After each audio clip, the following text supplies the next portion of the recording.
Hi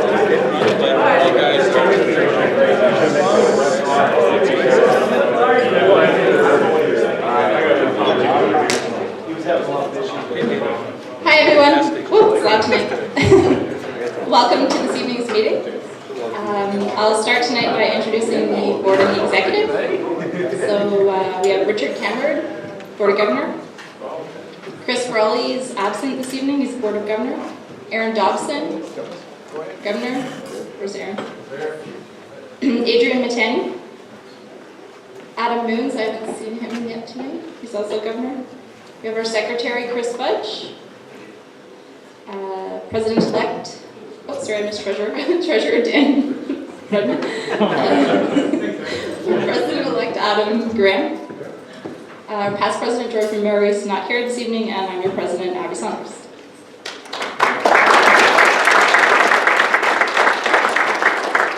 So Chris, do you want to come and introduce this evening's guests?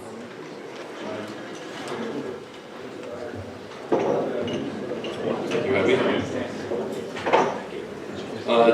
Anyway, I'm going to say something. I'm sure some of you saw that Sens game the other night, and pretty exciting stuff, so just kind of a go, sets, go before we get the meeting started. I thought that'd be appropriate, eh? So our guests for the evening are Teja Sawat, Ahmed Farag, Abraham Jabakanji, Michelle Laderoute, Brian Brown, Luke Martin, Simba Chaka Niuka, Ryan Leonard, Greg Levesque, and Victor DeVreau.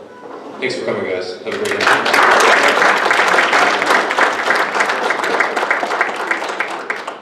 So Celine was unable to be here this evening, so I'll introduce the new members that have joined the chapter since the previous meetings. I'm not sure if any of you are here tonight. Wesley Orr, Lee Scarbassa, David Coyle, Caitlin Newey, Alan Moreau, Oscar Weselick, and Osama Nasir. So welcome to those new members.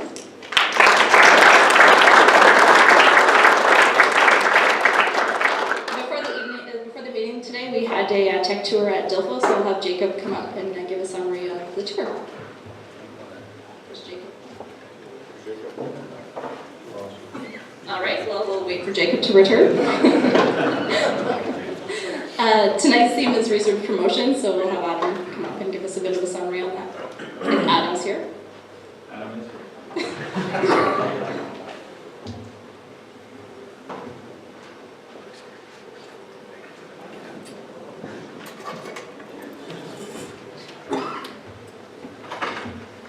So hello everyone, thanks for coming out, and thanks to everyone who's donated so far this year to ASHRAE Research Campaign.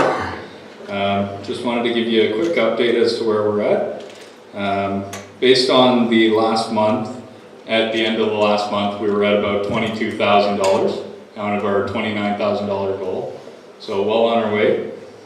We've had a few donations come in since then, and we've just been putting another push on getting some calls in. So again, we appreciate everyone putting their time and money into donating to ASHRAE. And if you're looking for tickets for tonight, we're doing a 50-50 draw, and it's for ASHRAE Research. So thanks again to everyone. And if you have any questions regarding ASHRAE Research or how to donate, contact me, and I'll be happy to get you that info. Thanks, everyone.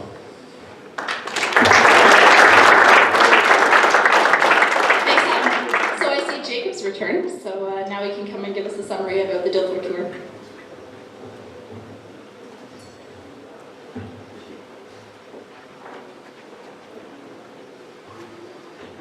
Good afternoon. So today we had a tour at the Dilfo shop. It was done by Pierre. We had about 20 people or so in attendance. We got to see the sheet metal shop in all of its glory, and we got to take a look at their CAD department and see how modern sheet metal is done in BIM and their fabrication system. So it was very nice, and big thank you to Pierre and the group at Dilfo.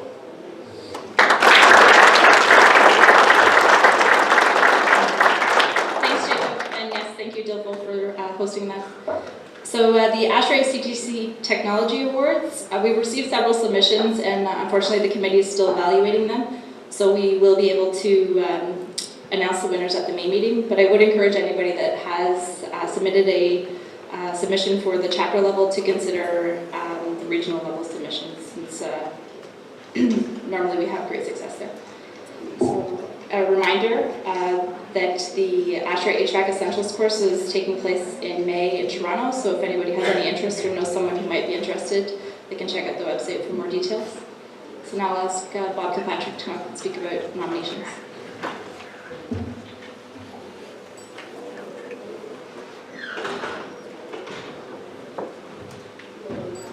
Thanks, Abby. So as chair of the 2017-2018 nominating committee for the Ottawa-Valley chapter, I take pleasure tonight in introducing the chapter executive and the board of governors for upcoming ASHRAE year. But just before I do that, I need to ask if there are any final nominations from the floor. Looks like that's a no, so we'll move on. So for next year, for the executive, we have Adam Graham as president. President-elect will be Dan Redmond. The treasurer will be Chris Fudge. Past president, of course, will be Abby. And I'm pleased to announce that Aaron Dobson will be taking the secretary spot. For the board of governors, we will have Richard Cameron returning for another term. Chris Foley also returning. Adrian Matani also returning, Adam Moons also returning, and new to the board this year, I'm also pleased to announce Jacob Huff will be joining the board. So I think we can all agree that we're in good hands in terms of moving forward, so I would ask you to recognize them, and next month at our May meeting we'll do the formal installation. So congratulations to all, and thank you to all of those who agreed to accept that position on the executive of the board. So thank you very much.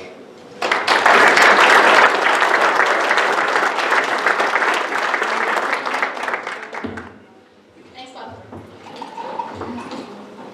So on the awards and nominations front, I just wanted to mention again that there are OVC chapter level awards. In addition to that, there's regional service awards. And in order to qualify these awards, candidates have to accumulate a specified number of points in specific categories at the chapter and regional level. And in order to do so, your ASHRAE Society bios need to be updated. So as I mentioned at the last meeting, if you haven't already done so, please take 15 minutes and check out your bio to make sure it's updated so we can put forth some candidates' names at the upcoming CRC. So Peter, you want to come up and say a few words about student activities?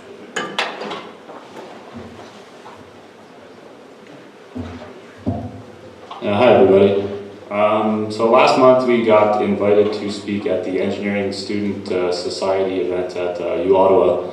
It was an invitation extended to us from Maria, who is the new vice president for the ASHRAE student chapter at U-Ottawa. It was recently appointed by Liz, so very good stuff coming out of Ottawa U. It was a nice presentation we spoke to. It was all the years of engineering there, so a good variety of people. We got to see some people from Carleton who attended, which was kind of interesting, and surprised to see Carleton people showing up at Ottawa U events, but good nonetheless. I thought it went all right. Yeah, it was very nice. And then the other thing that's been happening more recently is students have been reaching out to me personally and saying, hey Pete, ASHRAE is nice, and I like the chapter, and I like HVAC. I'm looking for summer jobs. We did have the career fair, which was nice. It is, easy enough for students to come out to some of these events, but it's not always the easiest. So one thing that I'm hoping to see in the future is if companies have summer positions available, that you post them on the ASHRAE OVC website.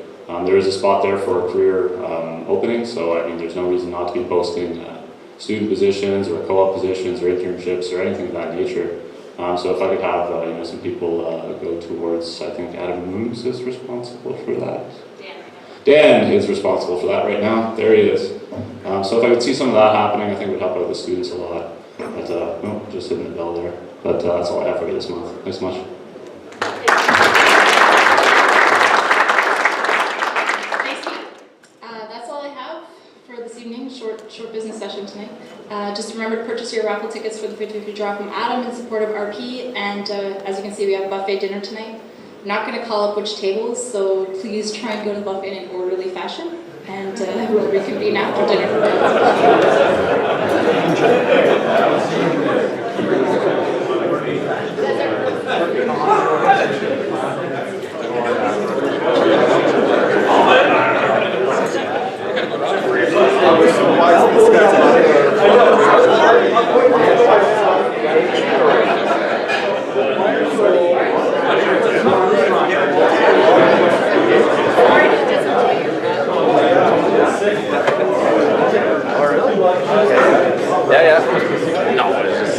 I'm just.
Not really. It's a dam controlled area, so in the April they kind of drain in and.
Do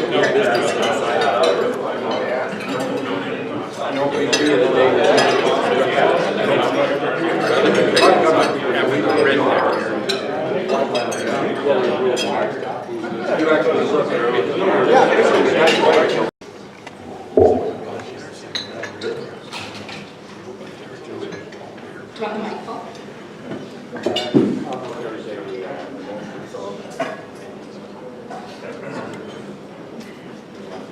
Oh yeah, I guess we could do the draw first. Hang on, Paul, you can draw the ticket. Yeah. Do you have the, do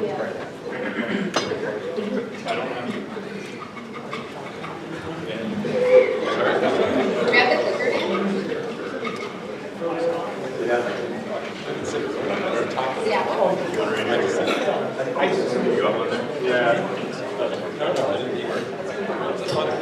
I'll click, Paul.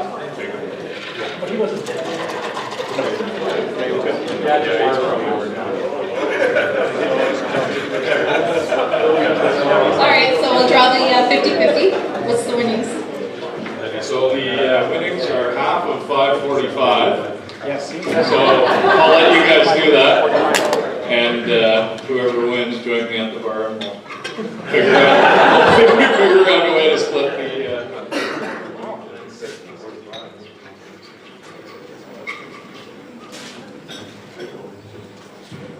Paul, you want to come draw the ticket? All right. You get to draw the We're ticket. doing executive here. I didn't buy anything, so. So 3, 9, 2, 2, 1, 2, 9. Hey.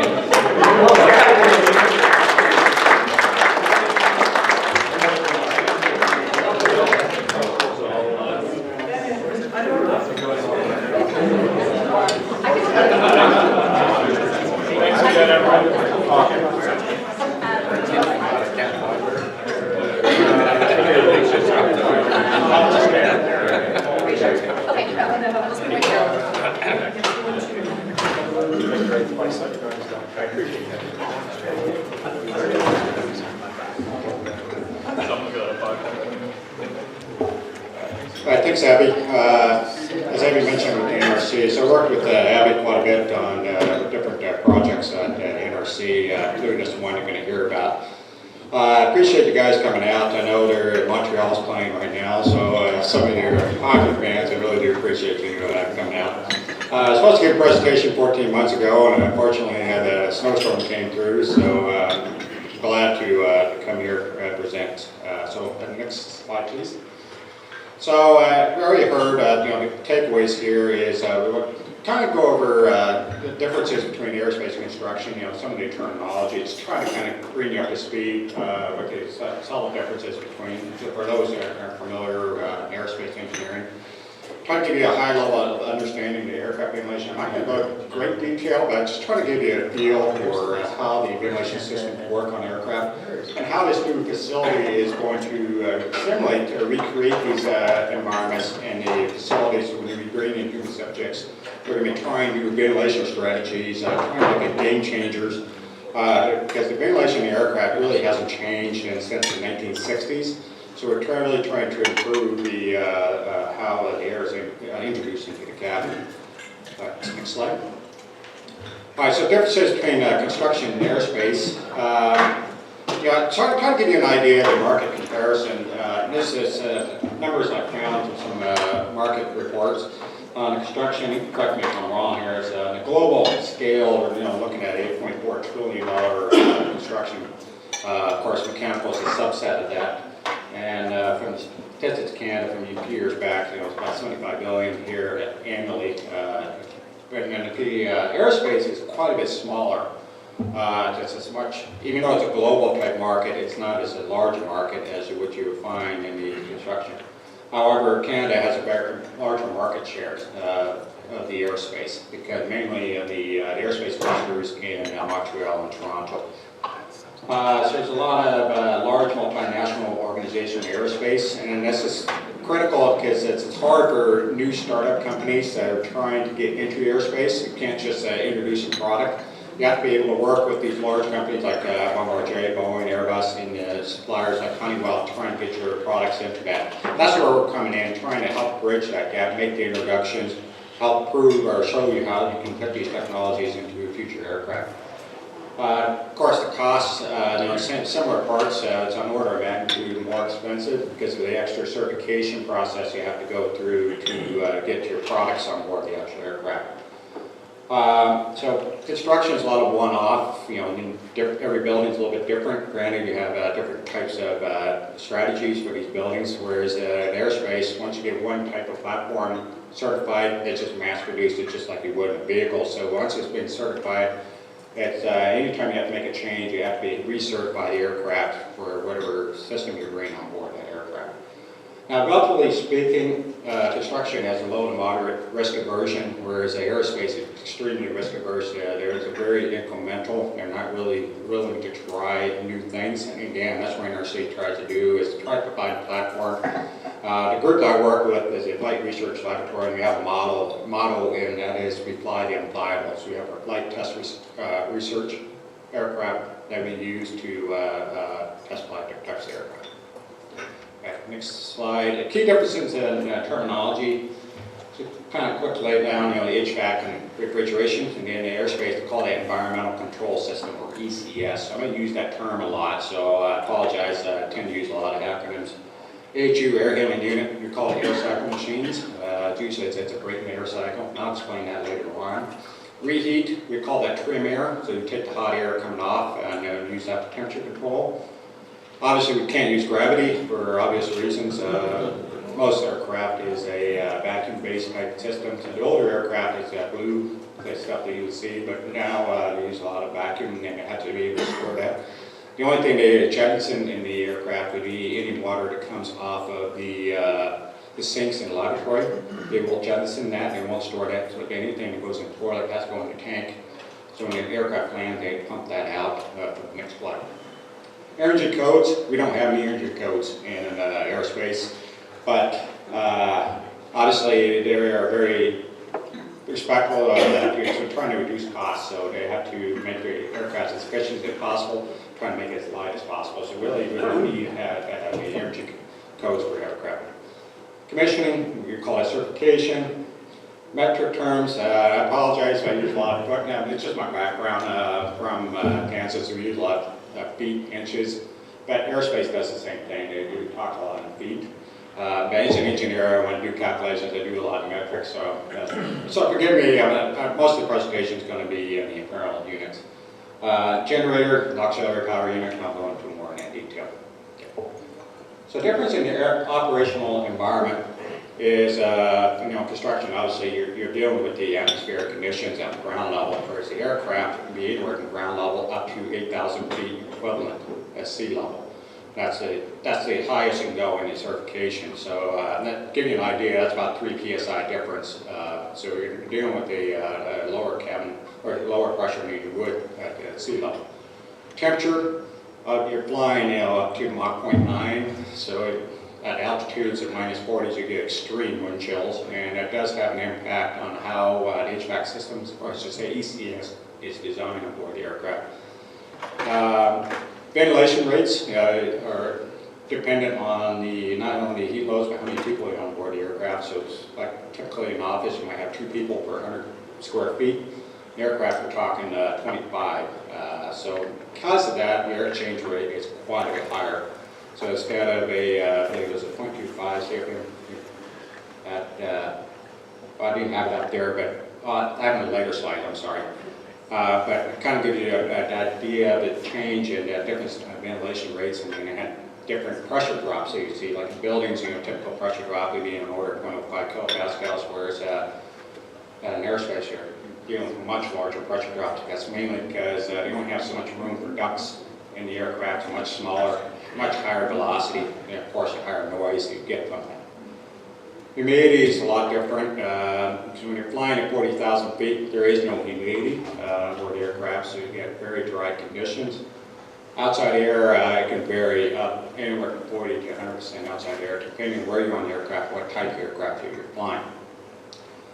And the last one is power, is all you're familiar, 120 to 600 volt type system. In aircraft, they use 120 volt, 3-phase, and it's 400 hertz type systems.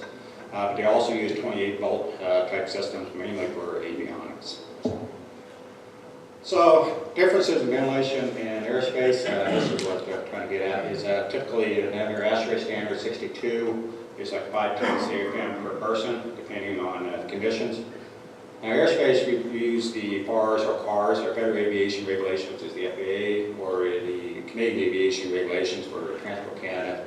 And it dictates, they use this pounds per minute, because obviously when you're dealing with different pressures, your ventilation in terms of CFM or volumetric changes. So the lower the cabin pressure, the more airflow you need. And then they're looking at 10 CFM, that's a per person equivalent at 8,000 feet cabin altitude. So the air change I was alluding to earlier, so it's quite a bit difference in going from 0.3, 0.4 to residential and airspace. You're dealing with 30 air change rates, so they're changing the air in the cabin every 2 minutes. You're getting a reduced set of air into that aircraft cabin.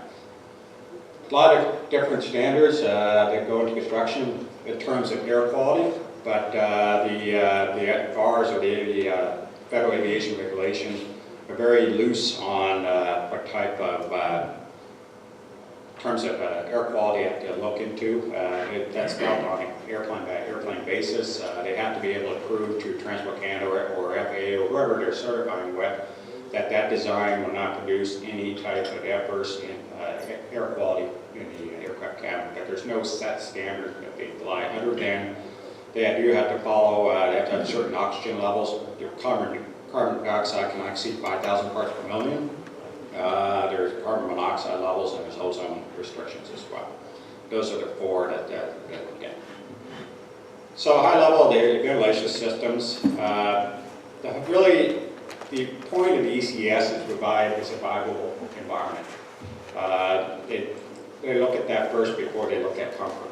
So you have to make sure you have proper redundancy, so if you lose one HVAC, you have a backup system that takes over. And the reason for that is if you're flying at 40,000 feet, and you lose pressure, whether if you had, like, say, rupture in the fuselage, which has happened before, I think Southwest had one not too long ago, or you might lose both of your air cycle machines, which consequently you'll lose pressurization. So if you're suddenly exposed to that 40,000 foot altitude, you only have about up to 15 seconds of useful consciousness. And that's why you see in these safety briefings, you always put your oxygen mask first before you help someone else. Because if you put it on your child first, probably guarantee you're going to be blacking out before you get yours on. And it's really critical. That's why they had that rule in place. The next one's at 25,000 feet. You get much longer useful consciousness, and that plays a role too, type of aircraft. If you're in a turboprop type aircraft, any aircraft with an open rotor design, they're typically only certified to 25,000 feet because of the threat of any ice coming off of the tips, puncturing the fuselage. So they don't allow those aircraft to fly above 25,000. So they're turbofan type aircraft, you can go up to 40 or even higher. So, next slide. So cabin altitude pressurization schedule, it's not linear. There's a couple of things at play. One is that there is comfort. If you don't want to pressurize too quickly, I should say depressurize, because it can cause inner ear problems or pain discomfort. So they are limited how quickly they can depressurize on ascent as well as descent. So when they're going up, you can depress faster than you are coming down. It's just the way your ears work. And your ears are able to accommodate depressurization better than it is repressurizing. So there's those 2 limitations, 500 feet per minute going up, 300 feet coming down. And it's also a balance too is anytime you're pressurizing, depressurizing the cabin, it puts a lot of stress on the fuselage. So they have to take that into consideration. You can do a Google search for Hawaiian Airlines. There's a 737 where the top blew off. And that was back in the 1980s, and they learned it's a fatigue stress. And it's just the way the cabin can pressurize. So they have to take that into consideration when they're designing the aircraft. So, next slide. Altitude 80, there's no limits. There's no minimum set that they have to hit. There's no maximum, but typically the maximum they were concerned about is we want to have moist air come in contact with the cold fuselage, which causes condensation issues, which will cause corrosion problem with the wiring on board the aircraft. And really, the only source you see a typical airline on board aircraft is the occupants themselves, any foods that's being delivered, any hot drinks that's being served on board the aircraft. So the more recirculation you get on board that aircraft, the higher the humidity on the aircraft. At the same time, the carbon dioxide rate goes up too. So again, as you all well know, the comfort standard for buildings is 1,000 parts per million, whereas in aviation there is no comfort. You can go up to 5,000 parts per million. And if you're subjected to that 5,000 parts per million, you do feel groggy. It does have an adverse impact on comfort. But right now, in aviation, there's no limit in terms of for comfort. So, next slide. So here's a typical ECS design. This is taken off of the Boeing 737. I'll walk you through this slide by slide. So if you go on to the next one, I believe so we have a ground air source. So when you're sitting at the airport terminal, you would have a typical HVAC system, usually under the eject bridge. You have a duct, usually a yellow duct that connects underneath the wing box, and that provides the air into the aircraft cabin, so they don't have to run the engines, they don't have to run the auxiliary power unit in the back to provide air. So before they start the engine, they disconnect that. So if you've ever been on the aircraft, you'll probably notice the air turns off before they turn on the engine. That's because they have to switch between those two types of systems. So this is very sensitive to, so you have trucks that park next to these things. You can smell the diesel fumes that come into the aircraft.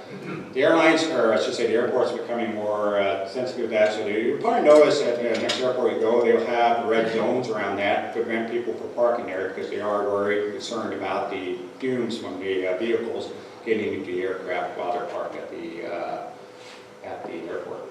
So this slide is next alternate ground operation is the auxiliary power unit. Fuel prices have been going up. There also the airports are starting to get more stricter requirements on pollution in the airport. What aircraft used to do is they leave the APU running, which is basically a generator, but it also provides air into the cabin.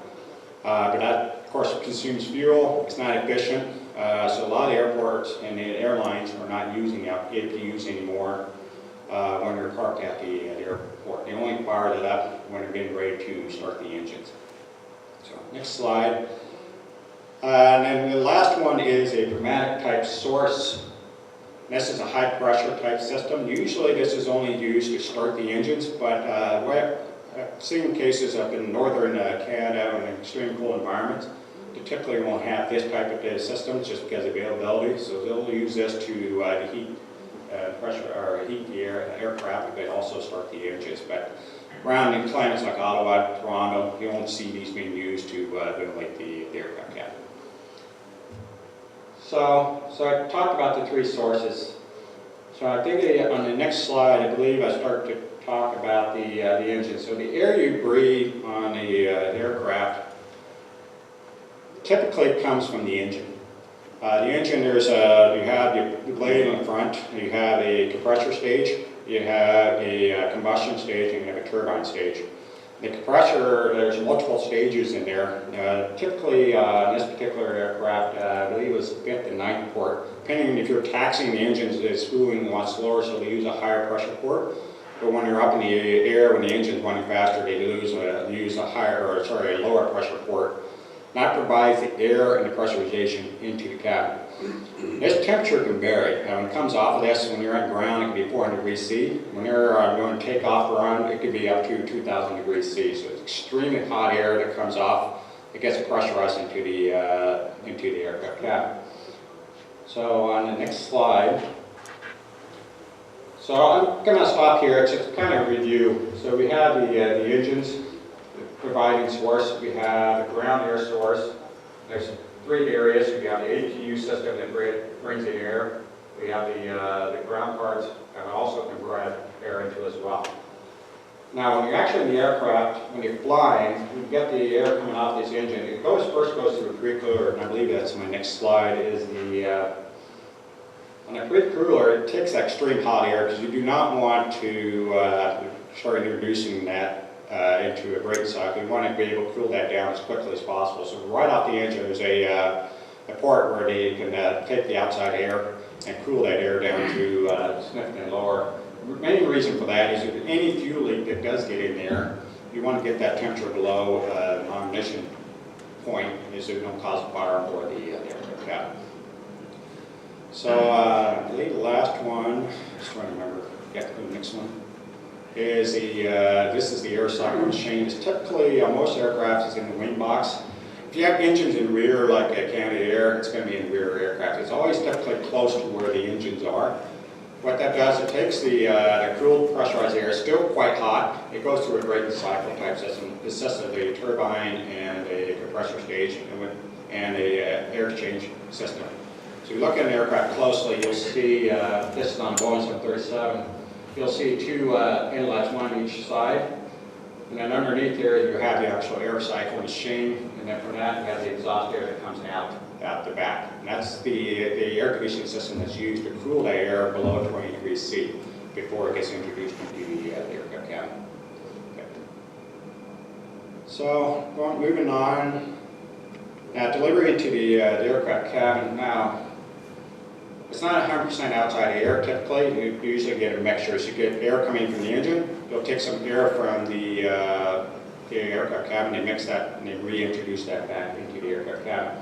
So on the 737, we have a wing box down below. Again, in there, that's the air cycle machine. Now, the 737, what they actually do is near the center, they have ducts that come over, and they have this duct that goes down the entire length. And then the diffuser, similar to like a slot diffuser, I don't see anyone here, but similar slot diffuser you see in buildings, that provides a typical air into the aircraft cabin. Off of that, they also provide air into the passenger gas burn units, and I'll provide an example later of how the ducting system looks. So it's kind of a quick overview of how the air is introduced into the cabin. So next slide. So other considerations, avionics generate a lot of heat on board the aircraft. So typically they provide 100% air, cool air, like 15 degree air into the avionics bay, and that's behind what the pilot sees to reject that heat that's been generated by the avionics. The reason why it's 100% is a lot of heat comes off and they dump that aboard immediately. Galleys take a lot of cooling considerations. Some galleys, they'll take cold air, but some will use chiller-based systems. They're usually in the cargo hold or part of the galley unit to provide chilled air, especially on long-haul flights, to provide temperature control for any food carts, food that's delivered on that flight. There's personal airflow outlet, that's the official term. We call it gas bursts. It's the devices that you use to provide air to yourself. Lavatories, they have their own exhaust, so air that goes into the lavatories gets dumped immediately overboard. So any odors you get in lavatory is not because it's reinducing the cabin, it's just simple spillage effects coming out into the fortunately, it's really difficult to be able to control that airflow to try to contain the odors in that area. Crew rest areas, long haul flights. The aircraft big enough, you can have crew sleeping above you, and then crew rest modules, typically in the front and back. Some aircraft, like the Airbus A330, if you ever fly down in the middle, there's actually a staircase that goes down that the flight attendants use for sleeping or resting. So there's air conditioning requirements for those areas as well. And then also the cabin liner, and so there's a space between the cabin that you see and the fuselage. So there's some considerations for ventilating that area, because any moisture that gets behind there, you got to make sure to be able to ventilate that, or to get condensation issues, what we call raining and plane, and it can cause problems for the avionics environment for the aircraft. So pressure control, typically they have two valves at the back. And again, it's just for redundancy, so one fails, you have another one that takes over. And so there's a control module, and all it does is it simply modulates to control that pressure curve that I showed you earlier. All it does is it modulates to maintain a set pressure at a given altitude. So. So there's one exception. The Boeing some needs some Dreamliner. It's the one with the large windows. I don't know if you've flown that. It's quite a bit different type of aircraft because it doesn't bleed air from the engines. So instead of I can go over this later if you have any questions, but if you go through a couple of slides, you'll see a transition from a pneumatic-based system, so we deleted that, and we put in electric generators. So what they do, instead of using compressed air out the engines, they have generators attached to the engine shafts that provide electrical power throughout the aircraft, and they have separate turbo compressors that drive the air into the cabin. And this is quite a bit different because the air is a lot cooler. It has a different design consideration. Ozone converters I failed to mention earlier typically work best at high temperatures, whereas turbo compressors like this require new technology for converting ozone so we're not exposed to high ozone, especially in overcold type of flights. So, yeah, so there's the other slide. So here's another one. It's a multi-zone type system. I think this is off of the Boeing 767. In this particular one, you have some zones. Sorry, I should say 6 zones. There's a flight deck. In this particular schematic, these are 2 flight decks, and then the cabin is so big. Sorry, it's not 767, it's the 777. You have 5 zones without the passenger compartment. That's because each compartment may have different seating densities. Like first class, you may only have 10 people. The next one, business, you may have 30, so on and so forth. So the ventilation requirements, the heating and cooling requirements are different, and also it allows them to control the temperatures in those different compartments as well. So in this one, as I mentioned, we have the air conditioning packs. We have 2 of them. It goes into a mixing chamber, and from that you have a mix, typically 50%, so you have 50 outside air, 50 recirculated air. That goes into these zones. You have control valves. Now, we also have trim heat, so back here is the pneumatic system coming off. This is extremely hot air. After this is cold air. So this, what you see here is much hot, so it's like 30, 40 degrees C temperature coming in, whereas the air temperature coming off mixed manifold might be in the 15 C type range. And then from there, they can mix those two to get the temperature that they want for each of these zones. So it's similar to like a reheat system that you would see in a building. So next slide. Just a picture I took of this is a brand new 37 next generation aircraft. The airline brought on board. I went on board their aircraft. This particular aircraft, they have a supply duct that comes over the top, which is unique. Most aircraft is below the floor and they bring the ducts out. When you see down here, sorry, the quality might be too good, but you have a slot diffuser that goes right down the entire length of the cabin. It's tied directly into that duct. And off of that, you'll see 2 series of ducts. The red hoses connect to the passenger service units behind the luggage bins, and that's what goes to the different gaspers. When you open up a gasper, it's actually robbing air from that slot diffuser and providing it directly to you. So it doesn't change the airflow distribution in terms of total airflow into the cabin, but it does change how the air is introduced to you. And there's also another set of ducts that are sort of slot diffusers along the wall as well to control the temperature on the exterior surface. That's just one example. Every aircraft's different. They have different type of systems, but that's typically what you would see in an aircraft. So the value proposition of facility. So what we're trying to do is, through collaborations, we want to help the airframers. We want to help them introduce them to the Canadian supply chain. This could be new entry markets, or it could be companies like Abar that work here as well, or working with Bombardier to try and bring Canadian type supply chains where it's where it's ventilation, where it's electronic system, avionics, what have you. So what we want to do is we're trying to create a platform. So it's a controllable platform, so you can try and introduce new technologies into the aircraft cabin. So you can demonstrate this to the airlines or the airframers, depending on who you're targeting, and show how well your product will work, and then try to sell the value of the technology they're putting into the aircraft. So we want to, there's 3 goals we're trying to get out of this. Enhance passenger comfort, and a lot of you want more leg room. But that is something we're going to be working with the Canadian Transportation Agency, because it's getting to a point there's no standards really on light comfort, so that's something we want to work with seat manufacturers to help provide a more comfortable environment. Improving the flight operation efficiency, rethinking how aircraft systems are designed instead of this, let's just say this high airflow exchange rate into your cabins can introduces air more efficiently to the person, therefore reducing the energy consumption.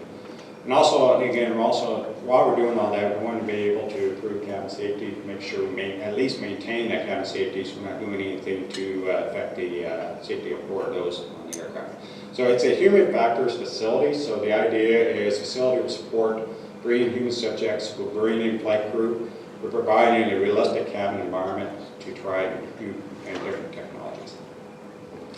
So partners, again, we'll learn new ways to improve cabin comfort, crew effectiveness. So it's not just about passengers, we're also working with crew, trying to improve their comfort and their experience, and that's important because you can have all these great technologies, but you have a grumpy crew member on board that aircraft, it just ruins your total experience.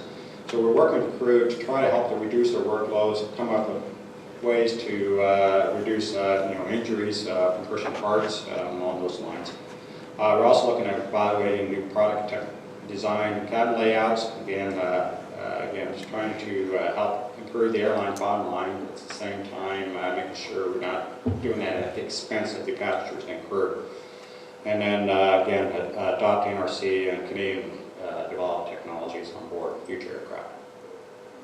So our proposition here is, again, it's a risk-averse environment. If you're going to try new technology, put it on an airworthy aircraft, you have to go through this myriad of certification rules just to get that product flying. Whereas our facility, we just plug it into the system, we could try it out and then see if it works, and there's no safety consideration you have to worry like you would in the aviation. We can control the environment, so every time you fly, you can't control what the air traffic control is going to do, you can't control the weather, so what you can do in this environment, we can control those parameters. So again, we're looking at the multimodal comfort. Again, we're trying to create low-cost, high-return design. Looking at improving interactions in environmental conditions, like there's a trade-offs we can look at again, reduce energy consumption aboard the aircraft without affecting comfort and safety aboard for those on board the aircraft. There's also looking at distraction. Those that fly an aircraft with in-flight entertainment, like the screen behind the seats, you're probably going to enjoy that a lot more than flying an aircraft with nothing on it. And there's been a lot of studies that show that passengers do have a more positive experience when they're distracted. Not just one example, and the airlines recognize that. So we're looking at other ways we can help to provide distractions, just like kids on a long road trip, trying to provide. Adults need the same thing. So, next slide. So I don't know how much time I have, but I have about 10 more slides left. Okay. So we're constructing a new building at the Uplands Airport. So if you if you drive into airport arrivals or departures, you look to the right, you'll see a new building is going up. That's the cabin comfort, and I'll show you some pictures. So it's a 13,000 square foot building, high bay type construction. Some of you are working with me on that, so you're aware of that. What I'm going to cover here is really just the airport terminal and mainly flexible cabin. There's other laboratories here, but it's a little bit out of context for this audience, so I can cover that later if you're interested in that. But right now, I'm just going to focus mainly on the airport experience and the aircraft cabin. Again, we're trying to create a realistic environment. So here's the airport. So those who are not familiar, so we have the airport terminal.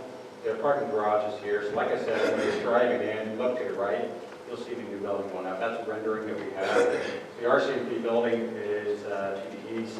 Our existing containers to the west of it. And we picked that location so we can actually bring in aircraft from airlines as well as airframers that want to bring the aircraft to try either new cabin arrangements or whatever their needs are for this project.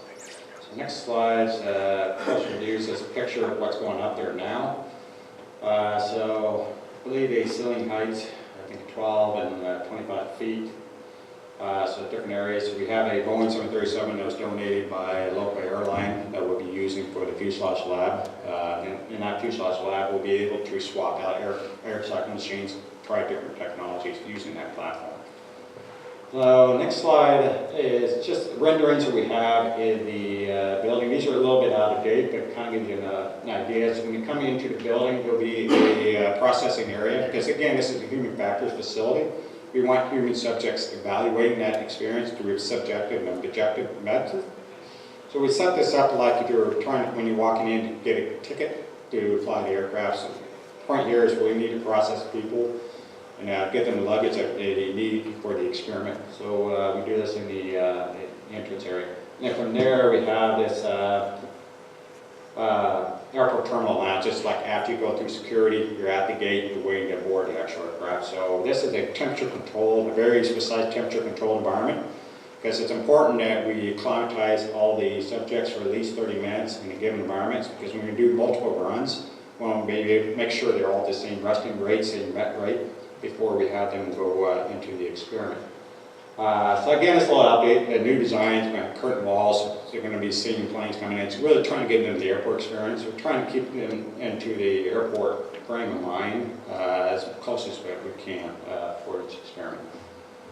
The other slide is our flexible cabin lab, and it's a stage-like structure. We're starting with like the Airbus A320, but it can accommodate up to like the wide-body Airbus A380 type platforms. Point here is we've tried whatever cabin configuration our clients wants us to work with. So whether it's a regional jet or a wide-body type aircraft. And then we have control rooms, so there will be controlling, so we'll be not going into more detail, different parameters that we can control with the aircraft. So simulation of the aircraft ECS CCR facility. So this slide, so this is something you saw before. Again, we have two systems. You have the two engines. You have two air cycle machines. Now, we're not going to be, actually, for obvious reasons, we're not going to have an engine power system. So next slide, we actually eliminated the redundancy. We don't need to have two systems, because one fails, so what? We're on the ground. We can leave the building. We all have, yeah, so there. That's one of the cost advantages. We don't have to have that redundancy. So next slide is we have a makeup air unit that will actually provide the air that comes off this system. So this is after it's been cooled, so the air comes in. So we're trying to get air as dry as possible in any conditions. We're looking at 5% RH, even in summer type conditions. That's important because when you're exposed to that kind of dry environment, it does have an impact on your comfort on board the aircraft. So if you click the next one, we'll be replacing the air cycle machine, the turbine compressor, the valves, and the mixing manifold with a simple air handling unit. So it's just your traditional supply, return, recirculating type system. And the next one is we'll have chillers and heating plants to provide the temperature controls that we need. So this is quick. I just took the overall schematic. I got rid of all the extra equipment that you only see at this point. But I think for most of you, I think you recognize what you see here. So we have chiller plants, so you have chillers, so you have heating systems, you have your makeup air system, so you have the outside air, 100% outside air comes in, provides that dry air condition, mixes the air from the cabin coming back into the air handling unit, conditions that back up into a duct system, just like you see in the actual aircraft, with temperature control, and we introduce in the cabin. From there, this just gets recirculated. So just a quick high-level view. So it's really a simple type system, a lot more cost-effective than what you would see in an actual aircraft. What we're not going to do is pressurization, because what we're looking at is trade-off type. So what would happen if you had made incremental changes?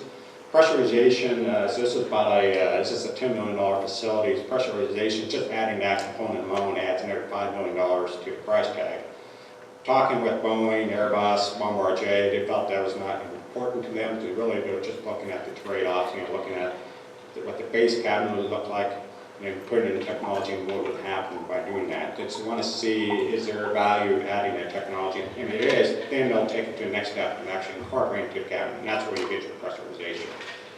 So there's no attitude control, so it's we're not trying to recreate pitch, so like you can see in a motion simulator, so it's not something that we need for this facility.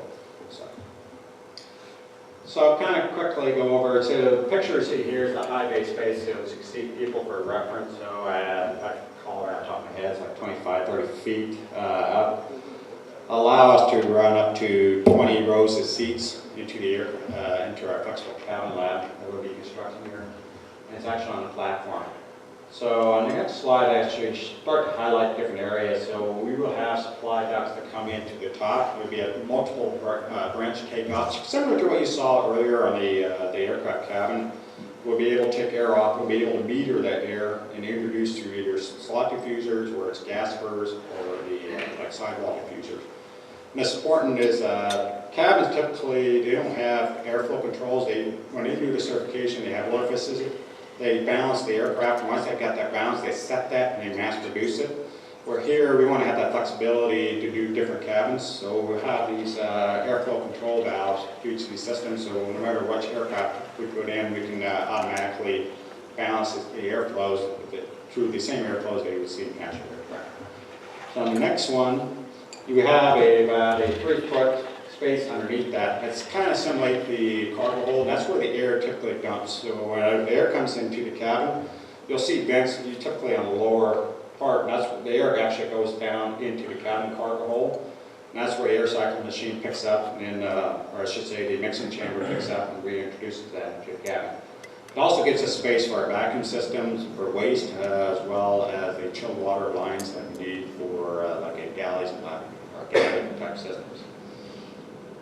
And we'll also be looking at controlling the temperature of panels. If you ever put your hand on the wall of the cabin, it's quite cool, especially at altitude. And it's very important. If any of those expertise in thermal comfort, ASHRAE standard 55, temperature of the walls play a big role in comfort.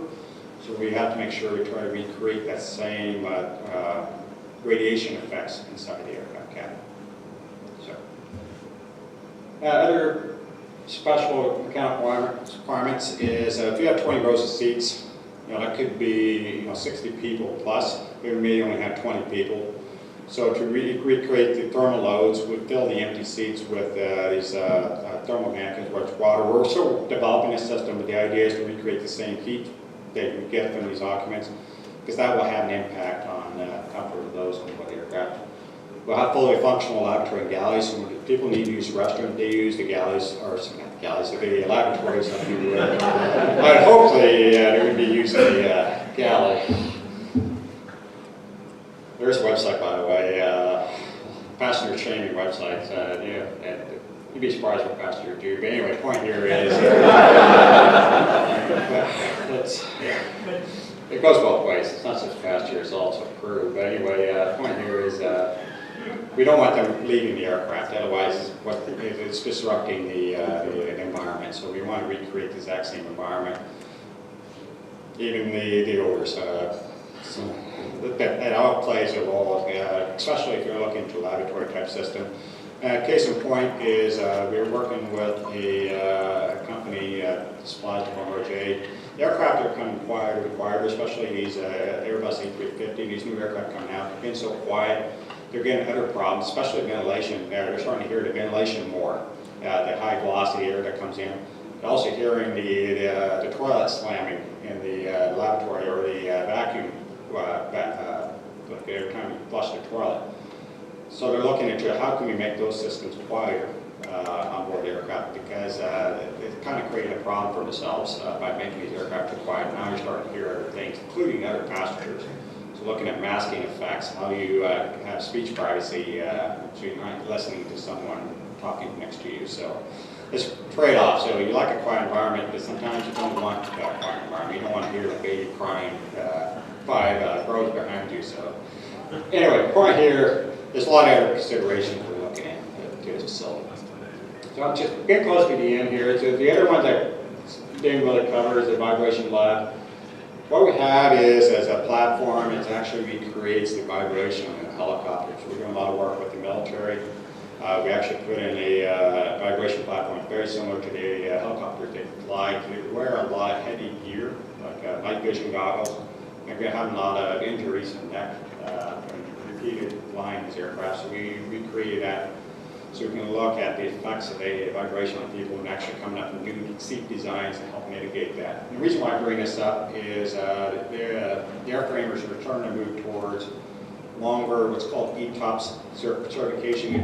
I think it's extended twin operations. I forget the full name, but the point here, the ETOPS certification, they have to show to, like the FAA, if you lose an engine, like on a two-engine aircraft, you lose an engine, you have to be able to keep the aircraft in the air for at least 180 minutes or 240 minutes, whatever they're trying to certify for. But what happens when you lose an engine at altitude, the engine's still spinning, it's still windmilling, and that creates vibration effects throughout the cabin. That affects crew, affects passengers, so we're looking at how these windmilling effects have on the passengers and crew. That's where we'll be able to use a rig like this to recreate that environment. In fuselage, I mentioned we have a 737, so it's fully functional in terms of the system. We don't have the engines on board, but we don't need it because we have our HVAC system that can recreate the same airflows into the cabin. And that'll give us an ideal platform to try new types of ventilation strategies in an actual fuselage. So, summary. So, hopefully, it showed you many similarities and differences between aerospace and construction. Try to give you appreciation for some of the subtle differences that you may not be exposed to with building or designing buildings. I think cabin simulator is by far an order or more cheaper than actually trying to fly an actual aircraft. So an aircraft, you're flying, say, 737, you're talking depending on the configuration, $10,000 to $20,000 an hour just to operate this. In facilities like this, it's significantly cheaper. And then we're also able to control that environment so we can do reproducible results for our partners and clients. Again, hopefully you got a sense of how we can enable smaller Canadian players be able to play on a big scale. It's hard for these Canadian small companies to introduce their ideas. And hopefully an NRC with the facility will be able to facilitate that. So that. Thank you for having me today. So I'll be more than happy to take any questions you have.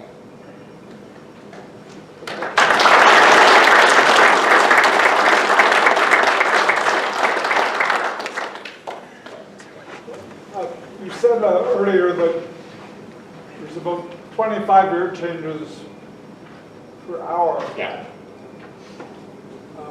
How much of that is new air and how much of that is the air of people all around me? Well, typically, how is the air filtered underneath? Yeah, okay, that's a good question. On the aircraft, the air that comes out the engine are not filtered. It gets introduced into the mixing chamber. The air that gets recycled, that doesn't get dumped aboard the aircraft, goes through typically HEPA filter. It's not much different than what you see in the building. Says, get the class, it's at 99.7% type efficiency. HEPA filter gets mixed in and then reintroduced into the cabin. So of that 25-30 air changes per hour, 50% of that is outside air coming off the engine. The other 50% is the air that's recycled from the cabin. So if my neighbor beside me is coughing and hacking, I'm going to breathe his air eventually? Yeah, typically, there's been a lot of research on that. There's been a ton of research. Typically, say someone's sneezing and coughing, people are at risk breathing those droplets or wherever your person's exhaling is typically limited to 2 or 3 rows, front or back behind you, because the airflow circulates actually, not longitudinally. So if someone's sneezing next to you, it's not much you can do other than wearing your own protective like mask. And you see some people that do that. I would think if I'm sick and I'm coughing, I don't have a problem bringing my own, so I don't want to get my neighbors sick as well. But I think there's some evidence to show that a lot of people don't really necessarily get sick. It's not conclusive, but I don't think they necessarily get sick from people coughing. It's just the surface contact. Someone sneezes against the table. You touch that, or you're eating something. It's the surface of your mouth. I think that's the primary mode of how the germs, and that's how you get sick. But there's nothing conclusive from that. There's a lot of ongoing research trying to figure out what's the primary mode. So those are 2 points. One is the air-to-air, but I think the surface contact to mount is one of the primary reasons why you get similar points aircraft. So bringing alcohol type hand sanitizers goes a long ways. Paul, is there typically any zone control done in an aircraft in terms of temperature? Like those Yeah. masters control the volume, but you don't have any control over temperature. Yeah, no, the flight crew have over that. It depends on the aircraft design. A lot of the modern ones, ultimately the flight crew, the pilots, they have control. So if they want to shut off, they can shut it off, or they need a change in because they're ultimately responsible for the safety of the aircraft. Typically, that control gets transferred over to what's called a cabin management system. It's usually a screen up at the front. So when you board the aircraft, you'll see some of those screens on board. They can control that from that. I've seen some aircraft, there's multiple screens, so each zone, flight attendant can go to that particular location and control the temperatures. Typically, if you don't like it, if it's too cold, too hot, call the flight attendant, make your requests. They get enough of those, they'll alter that. Now, the key challenge here is the difference is passengers are sedentary, they're sitting there, they're only, to get to the met rate, it's like 0.8.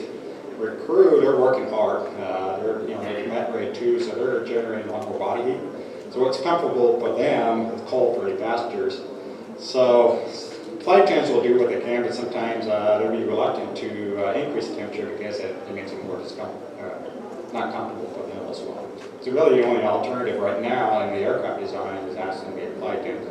What we're trying to do, we're looking at a long-term vision, is instead of introducing the air in the cabin like it is now, coming up with seat systems where you actually provide the air into the actual seat. So you have control over your own seat environment where providing the airflow into the seats. We're already seeing that in premium cars like BMWs, Mercedes-Benz are coming out. The airlines are interested in incorporating that first class, so each first class person. Sorry for those that fly economy, but that's how it works. You go into corporate, and they'll start seeing that into first class, and that's where the airframers are going towards, is introducing the air into the seat. The reason why they want to do that is if that seat's not occupied, you don't need to provide the air into it. Consequently, you can theoretically reduce the airflow into the overall cabin, which ultimately reduces the energy consumption. So any questions? You said for your laboratory setup there that you're going as low as 2% relative humidity. How else are you guys doing your dehumidification? Is it just mechanical? Do you have a wheel? It's 5% realistic, and now in winter it probably go down lower. It's a combination of you have a pre-coil to remove chill pre-coil to remove as much moisture. It goes through a heating wheel as well, and of course now cooling, of course, to reject the heat from that wheel. To get to extreme dry conditions, most of our experiments will need all that airflow, so we can recirculate that air back into the intake, the makeup air unit, and just bleed off the air that we do need, so we can recirculate that as well. But that's the makeup air system that we have. That's what we use. And how big of those do you guys have to make for your simulation? How big would the system have to get for your simulation? Correct me if I'm wrong, Ryan, but I believe it was 2,000 CFM total flow. So we're looking at 20 CFM per person, so we're looking at capacity of 100 people, which is about the size of that aircraft that you saw. So the facility itself, we don't want to be rating more than 100 people anyway, because the logistics of handling that many subjects to that facility would be quite difficult. So that was the main driver for limiting that size of the HVAC.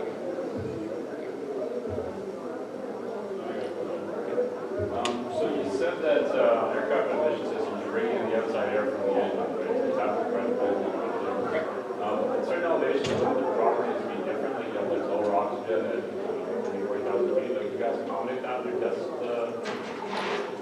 Controlling the oxygen, you mean oxygen content of the air? Yeah, would it be different, or am I just...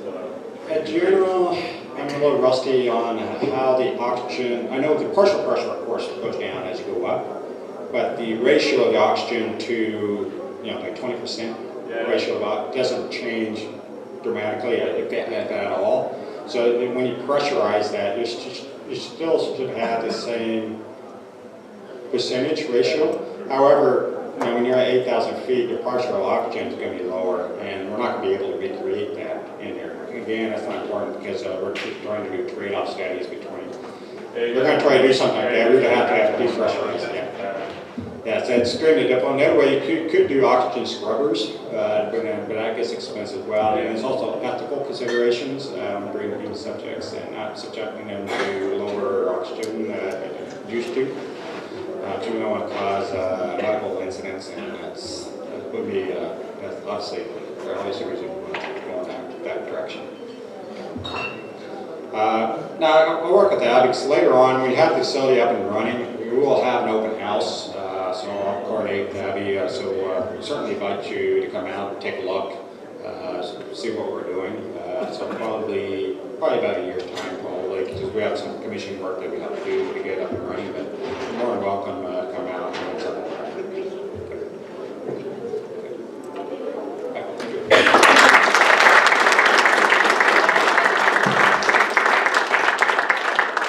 Paul, don't run away. Don't run away.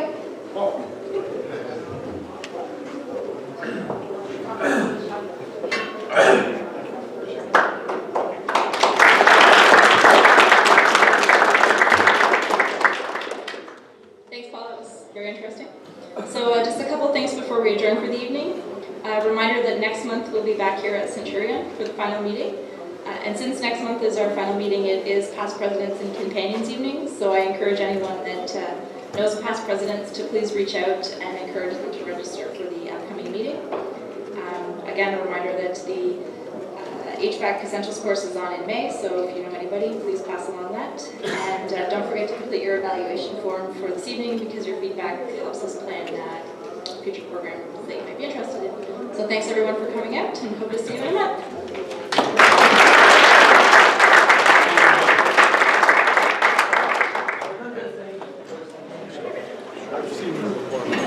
Yeah, same here. Coming back. ASHRAE on the but on ASHRAE national. What else? 9.3.